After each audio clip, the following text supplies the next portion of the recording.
बरेली से जब मेरी वापसी थी और मैं पलट रहा था तो मैं मुलाकात करने गया। मेरी तबीयत में ये रानाई थी कि खुदा खैर करे, मैं पलट रहा हूँ। मैं मुलाकात करके जब वापस बाहर आ गया, मेरे साथ एक शख्स था तो मुझे फिर बुलाया, और जब मैं दोबारा अंदर गया तो मुझे अपनी जेब से कुछ रुपए निकाल के दिए। फरमाने लगे ये खर्च है आने जाने का, और कभी महसूस न करना। मुझे वो सब लोगों के बीच में देते तो मेरे लिए राज था, लेकिन मेरे जैसे गरीब को नवाजना भी और उसकी इज्जत का भी ख्याल करना, ये मकाम, ये रंग, मेरे पास करोड़ों बातें हैं, बल्कि मैं साफ कहूंगा कि उन्हीं की महफिल सवारता हूँ। चिराग मेरा है रात उनकी, मैं उन्हीं के मतलब की कह रहा हूँ। जुबान मेरी है बात उनकी। लोग अपने अब्बे की गद्दी पे बैठ के बड़े लोग होते हैं, लेकिन मैंने बताया कि मेरे अब्बा जी किसान थे, किसी बड़ी गद्दी से ताल्लुक नहीं। मैं किसी जमात में कभी नहीं गया, कोई सहारा नहीं लिया। मस्जिद भी वो है जहां जब मैं आया था तो 3 लोग नमाज के लिए होते थे, तो कभी तीसरा ढूंढना पड़ता था। जितने जलवे, जितनी रानाइयां, जितना हुस्न, जितनी ताजगियां, और मेरे अजीजों के चेहरों पर ये जो नूरानियत का हुस्न आपको नजर आता है ना, ये मेरे हजरत की होंठ से निकली हुई सिर्फ एक दुआ का सदका है, सिर्फ एक दुआ का सदका है, सिर्फ एक दुआ का सदका। दोस्तों, ध्यानदारी से कहता हूं, मस्जिद में बैठा हूं इस वक्त, अगर वो वाली सीरत जो किताबों में हम वलियों की पढ़ते हैं, वो अगर किसी शख्स में पाई जाती है तो वो मेरे शेख में पाई जाती है, मेरे हजरत में। अभी आप जब आए, लोग कहते हैं आपकी आखिरी मुलाकात कब हुई, तो मैं कहता हूं आखिरी हुई नहीं, कभी ना कभी होगी। ये कैसे हो सकता है? माली दा कम पानी देना, फल पक्के होन या कच्चे, पीर मुरीदां दे सिर ते रहिंदा है, वो झूठे होन या सच्चे।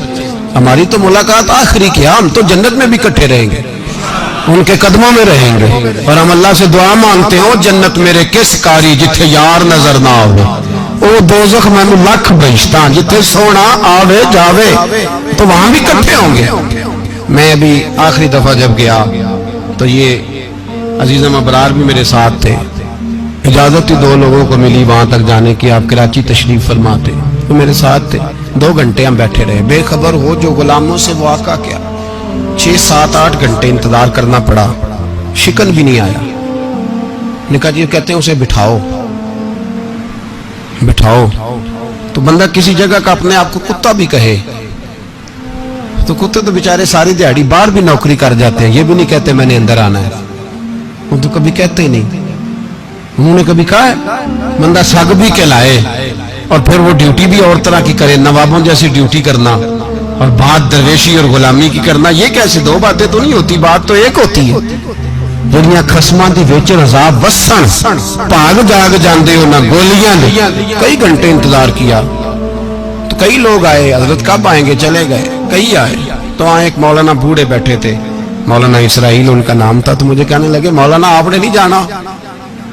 मैंने कहा जी हमने कहाँ जाना है, हम तो यहाँ रहने के लिए आए हैं। जब उनकी 1-2 शख्स ने थोड़ी सी मेरे ऊपर तनकीद की नजर भी डाली कि ये कब से आया है, तो कुछ होता तो मुलाकात ना होती, और हम हैं भी नहीं, हम कुछ भी नहीं। हमारा तो 4थे दर्जे के नौकरों में नाम आ जाए तो बड़ी बात है। 4थे दर्जे के नौकर, नौकरों को भी किस में होती है ना, एक सेक्रेटरी होता है, एक चौकीदार होता है, उनके पास भी चाबियां वाबियां होती हैं, एक बार वाला होता है, एक 4थे 5वें दर्जे का नौकर होता है जिसको कभी कभी बताया जाता है चल गाड़ी धो दे, चल तू आ जा। हम तो 4थे दर्जे के नौकर बनने को भी भाई बड़े तैयार है और ईमानदारी से तैयार है, वो रख ले बस मेहरबानी।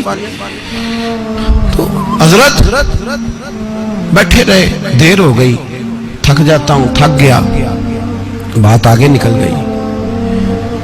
अब बैठे थे तो तन्हाई थी, मजमा हुआ ना, जब मजमा बार महफिल पे हजरत हमें नहीं मिले, बार सीधे मजलिस पे कई सालों के बाद मुलाकात हुई। चिर होया मैनू तरले लेंदे कदी मोड़ मेरे वल वागा, ख्वाब मेरी एक बार जे आवे मैं सारी उम्र ना जागा। देर हो गई, मैं बड़ा तरसा हुआ बैठा था, कई घंटे बीत गए, बैठे रहे। मर्जी है ना जी, यही रस बोले थे ओदी मेहरबानी। तो देर के बाद जब वहां पहुंचे ना, اسٹیج پہ سامنے حضرت کے پاس، حضرت سٹیج پہ آ گئے تو میری طبیعت ہے کہ میں جب اپنے شیخ کے پاس بیٹھتا تھا تو سب سے پیچھے بیٹھنے کی کوشش کرتا تھا، اس لیے کہ بڑھ بڑھ کے آگے ہونا کمال نہیں، کوئی پکڑ کے آگے کرے تو پھر بھی تھوڑی سی نوکری قبول ہونے کی بات سمجھو۔ پیچھے بیٹھ گئے ہم لوگ، میں بھی اور ابرار بھی، ہم پیچھے بیٹھ گئے۔ وہاں علماء اور مشائخ کا ڈھیر لگا ہوا تھا، حضرت کی نظر بظاہر خاصی کمزور ہے، لیکن جب بیٹھے تو یہ میرے ساتھ موجود تھے، آپ گواہی لے سکتے ہیں، حضرت نے فوراً نقیب محفل سے کہا کہ وہ پیچھے بیٹھا اسے تو آگے بلاؤ۔ تو میں جب اٹھا نا تو آپ یقین کریں میرا دل کرتا تھا پھاڑ ڈالوں کپڑے اور میں یہاں لوگوں کو بتاؤں کہ بے خبر ہو جو غلاموں سے واقعہ کیا ہے۔ ہم لوگ آگے گئے اور جب میں اسٹیج پہ ان کے قدموں میں بیٹھا تو مجھے کہنے لگے بچے کو بھی بلاؤ جس کو ساتھ لائے ہو۔ اور جب میں بیٹھا، ایمانداری کی بات، میں نے سلام لی کان میں نے کہا حضور طبیعت کیسی ہے؟ فرمانے لگے تو جب سے آیا ہے مجھے تب سے پتا ہے تو بیٹھا ہے، تو جب سے آیا ہے مجھے تب سے پتا ہے، اب کل واپس چلے جانا اور جا کے وہاں دین کی نوکری کرنا، تو جب سے آیا ہے مجھے تب سے۔ مجھے فرمانے لگے کہ تو جب سے آیا ہے نا مجھے تب سے پتا ہے، جاؤ نوکری کرو۔ اور ایک جملہ کبھی نہیں بھولتا، فرمانے لگے میں تو تمہارے ساتھ ہی ہوتا ہوں، بس بات ختم ہو گئی، معاملات حل ہو گئے۔ باتیں بڑی ہیں، جو کروں تو کیا کروں، کہو تو راز حیات کہہ دوں، حقیقت کائنات کہہ دوں، وہ بات کہہ دوں جو پتھروں کے دلوں کو بھی پاش پاش کر دوں۔ مجھے ایک شخص کہنے لگا ہر اسٹیج پہ چھائے ہوئے نظر آتے ہو۔ میں نے کہا کیا کروں، سب سے پیچھے بیٹھا ہوتا ہوں، سب سے پیچھے، لیکن وقت کا غوث اٹھا کے جس کو اسٹیج پہ بٹھائے اسے پیچھے کون بٹھا سکتا ہے؟ ہم وہ جڑیاں گڈیاں اب پہ ہی اڈیاں، ہم نے ان کی زندگی میں رانائی دیکھی ہے، غریب پروری دیکھی ہے۔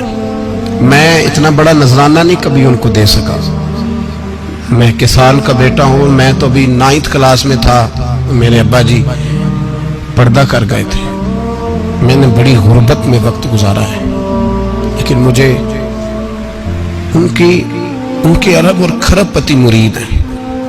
کھرب وہاں لوگ کروڑوں روپیہ لے کے لائنوں میں کھڑے ہوتے ہیں، میں غریب باپ کا بیٹا اور مستعار زندگی، لیکن میں نے انہیں عزت دیتے دیکھا ہے، میں نے دیکھا ہے وہ قریب بلانے والے، وہ پیار کرنے والے، میں نے ان کی غریب، لوگ کہتے ہیں میرا پیر غریب نواز ہے، اور قسم اللہ کی میرا پیر غریب نواز ہے۔